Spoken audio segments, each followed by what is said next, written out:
दुश्मन चाहे कोई भी क्यों ना हो, उससे मुकाबला करने के सिर्फ दो ही तरीके हैं दुनिया में। पहला डिफेंस और दूसरा ऑफेंस। डिफेंस मतलब अपने आप को बचा के रखना, अपने आप को प्रोटेक्ट करना, शील्ड में रहना, छुप के रहना जब तक कि दुश्मन या तो भाग जाए या मर जाए। और दूसरा है ऑफेंस, यानी कि पहला अटैक आपकी तरफ से। आज का दुश्मन हमारा है कोरोना वायरस, और इधर भी दो स्ट्रैटेजीज हैं, एक है डिफेंस और एक है ऑफेंस। दुनिया में 90% लोग, 90% देश पहला स्ट्रैटेजी पे हैं, दैट इज डिफेंस, यानी कि लॉकडाउन। लॉकडाउन करके हम क्या अचीव कर रहे हैं? कोरोना वायरस से हम अपने आप को बचा रहे हैं, शील्ड कर रहे हैं, ताकि वो हम पे अटैक ही ना कर पाए। ये बोल सकते हैं हम डिफेंस। हम तब तक छुप के रहेंगे जब तक कोरोना वायरस या तो भाग जाए या मर जाए।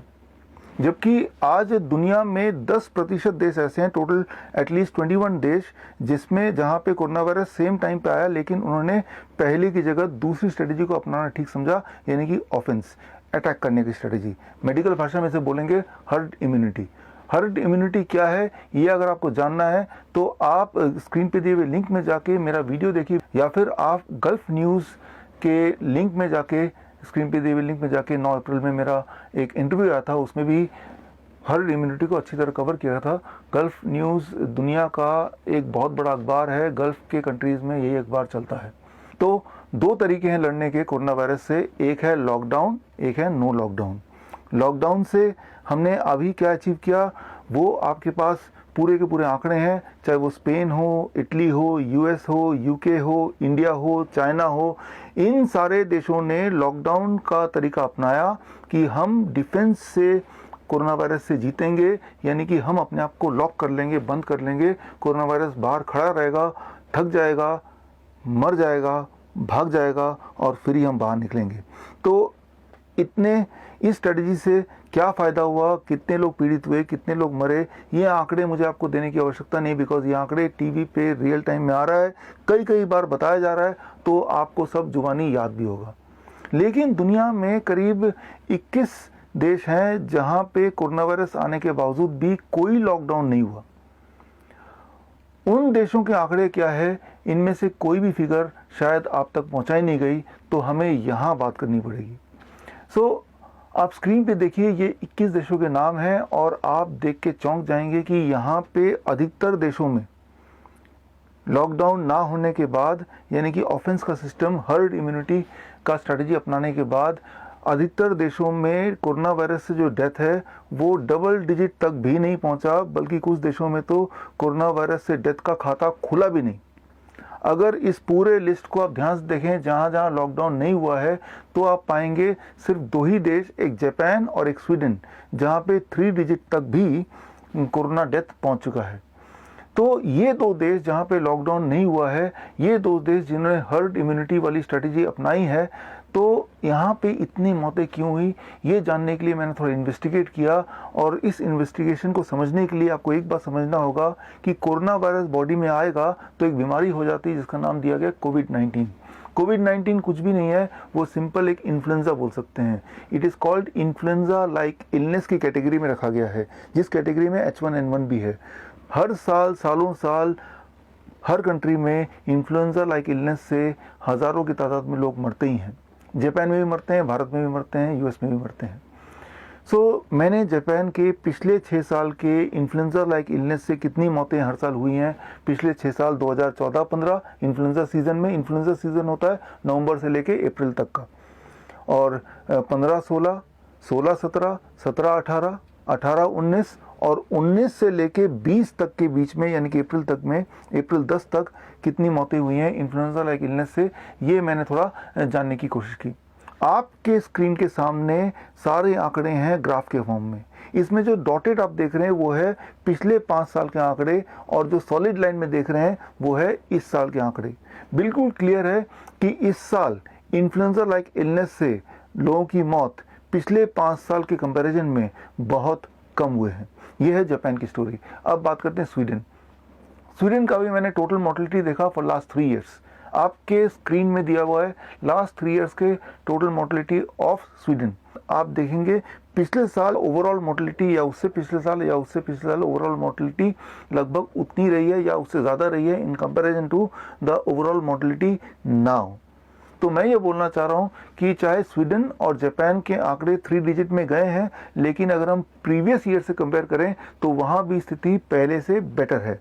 बोलने का मतलब ये है कि जिन 10% देशों ने, यानी कि वो 21 देशों ने नो लॉकडाउन का स्ट्रेटजी अपनाया, यानी कि हर्ड इम्यूनिटी पे विश्वास किया, उन देशों में स्थिति काफ़ी ज़्यादा अच्छी है in comparison to the countries जहाँ पे लॉकडाउन का स्ट्रेटजी अपनाया गया कोरोना वायरस से लड़ने के लिए, जीतने के लिए या अपने आप को बचाने के लिए।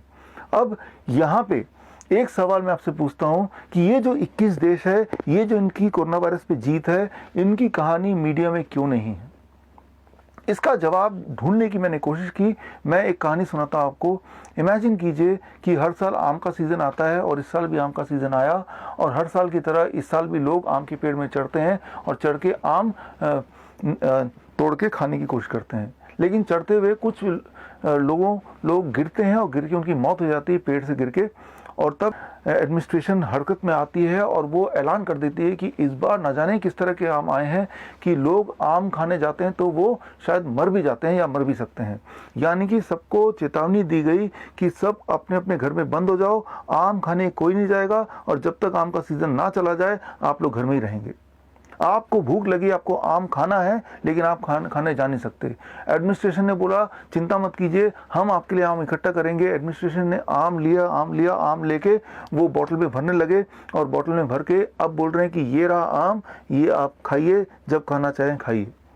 हालांकि बोले तो ये आम है या आम का जूस है, लेकिन ध्यान से देखें तो इसमें बहुत सारे केमिकल्स हैं जो कि बहुत डेडली है। एक तरफ भगवान का दिया हुआ आम है और एक तरफ इंसान का दिया हुआ आम है। जाहिर सी बात है, इंसान का दिया हुआ आम भगवान के दिए हुए आम की बराबरी कभी नहीं कर सकता। वो कहने को आम बोल सकते हैं, 100% नेचुरल लिखा रह सकता है, लेकिन वो भगवान के दिए हुए आम से बराबर नहीं हो सकता। अब इसको आज के कॉन्टेक्स्ट में बात करते हैं, जिसे हम बोलते हैं वैक्सीनेशन।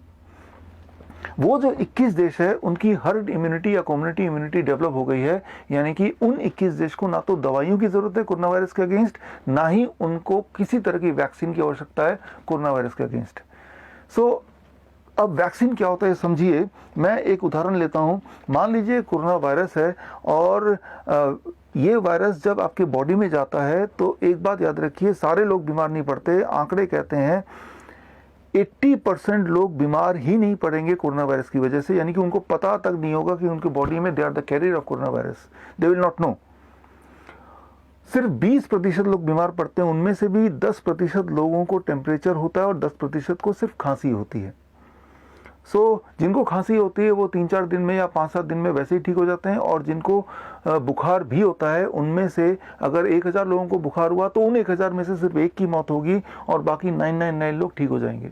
बोलने का मतलब है, जब कोरोना वायरस आपके बॉडी में जाएगा किसी भी तरीके से, नाक से, मुंह से या कोई भी और तरीके से, तब आप में से अधिकतर लोगों को, एज मेनी एज 80% लोगों को कुछ पता भी नहीं चलेगा, और थोड़े से लोगों को पता चलेगा भी तो वो कुछ दिनों में ठीक हो ही जाएंगे, ज़्यादातर लोग ठीक हो जाएंगे। लेकिन एक फ़ायदा ये हो जाता है कि अब आपका बॉडी को ये कोरोना वायरस का पता चल जाता है, तो बॉडी इसके अगेंस्ट इम्यूनिटी डेवलप करती है, एंटीबॉडी डेवलप करती है, ताकि भविष्य में जब कोरोना वायरस दोबारा आएगा तो आपकी बॉडी बेहतर स्थिति में होगी इस कोरोना वायरस से लड़ने के लिए। इसे आप बोल सकते हैं आपकी बॉडी की अपनी इम्यूनिटी, नेचुरल इम्यूनाइजेशन। यही चीज़ अचीव करना चाहता है pharma company through vaccine. Pharma company आपको ये समझाना चाहता है, देखो भाई घर में बंद हो जाओ, बाहर वायरस है वो आपको मार देगा, तो लेकिन हम आपका इंतज़ाम करेंगे। तो इस वायरस का एक टुकड़ा लेते हैं, एक प्रोटीन लेते हैं, लेके एक बोतल में बंद कर देते हैं, बोतल में बंद करके बोलते हैं कि इसके अंदर वो वायरस है, ये आपकी बॉडी में हम डालेंगे, और इसके बाद आपका बॉडी इस वायरस से लड़ना सीख जाएगा, एंटीबॉडी बनाएगा, ताकि आप इस वायरस से प्रोटेक्टेड रहे। लेकिन फार्मा कंपनी का ये जो वैक्सीन है वो 21 देश तो नहीं खरीदने वाले, क्योंकि उन 21 देशों की हर्ड इम्यूनिटी ऑलरेडी डेवलप हो चुकी है, और अगर इससे मौतें होती तो उन 21 देशों में हाहाकार मच चुका होता, हज़ारों लाखों की संख्या में लोग मर चुके होते, जो कि ऐसा हुआ नहीं, बल्कि ये हुआ उन्हीं देशों में जहाँ पे लॉकडाउन का स्थिति की स्ट्रैटेजी अपनाई गई। अब हम भारत की बात करते हैं। भारत में इस वक्त लॉकडाउन चल रहा है और करीब 25 मार्च से लॉकडाउन चल रहा है। थोड़ा पीछे चलते हैं स्थिति को समझने के लिए, हम जनवरी महीने में चलते हैं। एक इमेजिनरी सिचुएशन लेता हूँ। इमेजिन कीजिए आपको पूरे देश की सिक्योरिटी का इंचार्ज बनाया गया, पूरे देश की सिक्योरिटी का जिम्मा आप पे डाला गया और आप अलर्ट हैं कि बाहर से लोग अंदर देश में ना आ जाए, देश को लूटे ना, देश में अटैक ना करे। और आपके जासूस पूरे दुनिया में फैले हुए हैं और आप पूरे देश के सिक्योरिटी इंचार्ज हैं।